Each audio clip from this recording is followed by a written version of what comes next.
Hello guys, कैसे हो आप सब लोग। माय नेम के। आज का टॉपिक है हमारे पास डिजेक्शन। डिजेक्शन सेकंड ऑपरेशन है एक लॉजिकल्स कनेक्टिविटी का। ठीक है, फर्स्ट ऑपरेशन हम कर चुके हैं और ये सेकंड ऑपरेशन है।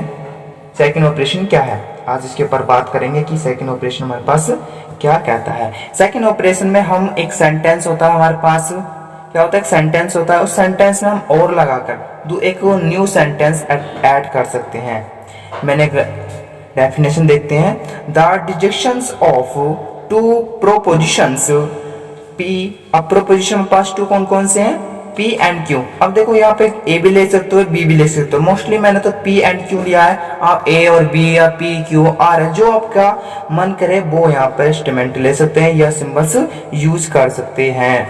Is the component statement to P और क्यू। तो मैंने बताया कि हमारे पास यहाँ पे और लगा के एक न्यू स्टेटमेंट बना देते हैं। इसको डिनोटेड जो हम करते हैं पी एंड डिजेक्शन क्यू से डिनोटेड करते हैं। हम एक सेंटेंस को या एक प्रोपोजिशन को और लगाकर एक न्यू सेंटेंस क्रिएट करते हैं।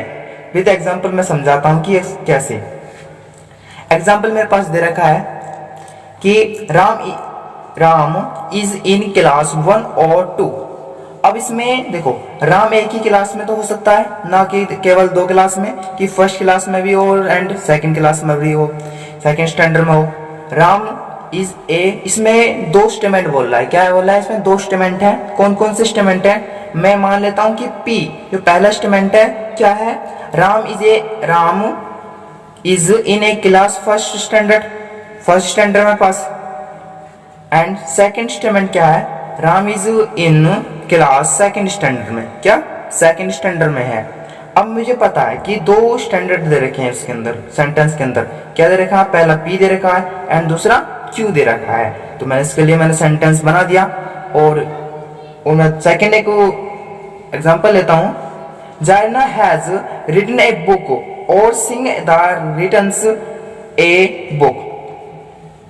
अब इसमें हमारे पास भी दो सेंटेंस दे रखे हैं। जायना हैज ए राइटन्स ए बुक, वह को बुक भी लिखती है या बुक रखती है, बट वह इसको क्या कहते हैं, Singh has a written a books. इसमें भी हमारे पास दो सेंटेंस दे रखे हैं और यहाँ पे भी हमारे पास दो सेंटेंस का मीन लगा के यहाँ पे या और लगा के यहाँ पे डिजिशन का रूप दे रखा है। अब मैं इसकी ट्रुथ टेबल बनाऊंगा इस सेंटेंस के अकॉर्डिंग। किसके अकॉर्डिंग, इस सेंटेंस के अकॉर्डिंग।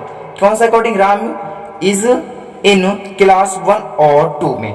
तो मे भी मेरे पास यहाँ पे दो स्टेटमेंट दे रखे हैं, मैंने पहले भी बता दिया। राम इज इन क्लास 1 में एंड क्यों दे रखा है, Ram is in class second में। अब इसके हम ट्रुथ टेबल बनाएंगे। तो मैंने ट्रुथ टेबल की टेबल तो पहले बना चुका हूं, बट यहाँ पे मैं ट्रुथ टेबल लिख देता हूं। ट्रुथ टेबल मैंने यहाँ पे लिख दी है या बना दी है, ठीक है। अब यहाँ मैं एक्सप्लेन करूंगा क्या होती है। देखो मैंने यहाँ पे पी स्टेटमेंट हमारे पास बनता एंड सेकंड स्टेटमेंट हमारे पास क्यू है।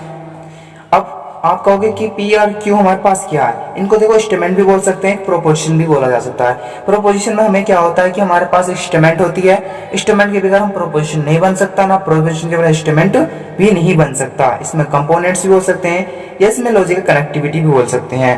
लॉजिकल कनेक्टिविटी का प्रोपोजिशन होता है, प्रोपोजिशन का और लॉजिकल कनेक्टिविटी में भी कनेक्शन होता है। ये एक आपस में हमारे पास ईच अदर होते हैं, is made for each other होते हैं।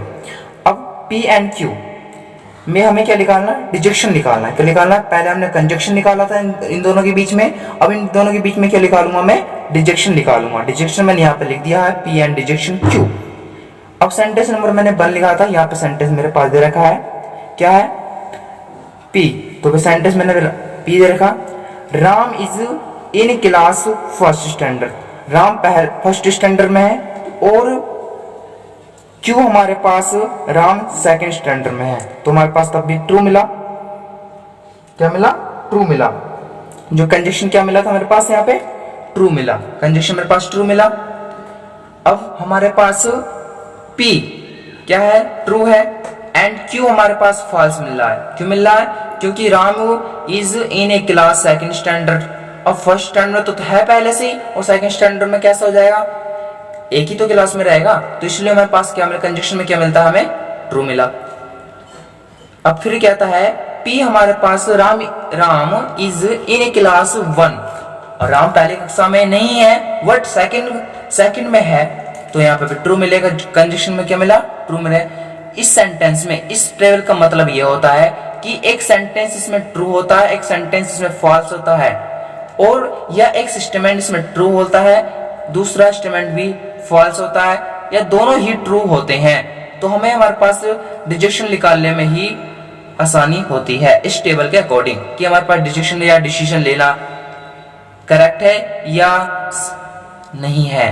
तो हमारे पास दोनों में फॉल्स है कि राम फर्स्ट में क्लास स्टैंडर्ड में नहीं है और ना सेकंड क्लास स्टैंडर्ड में है। तो यहाँ पे हमें क्या मिला? डिजिशन का फॉल्स मिला।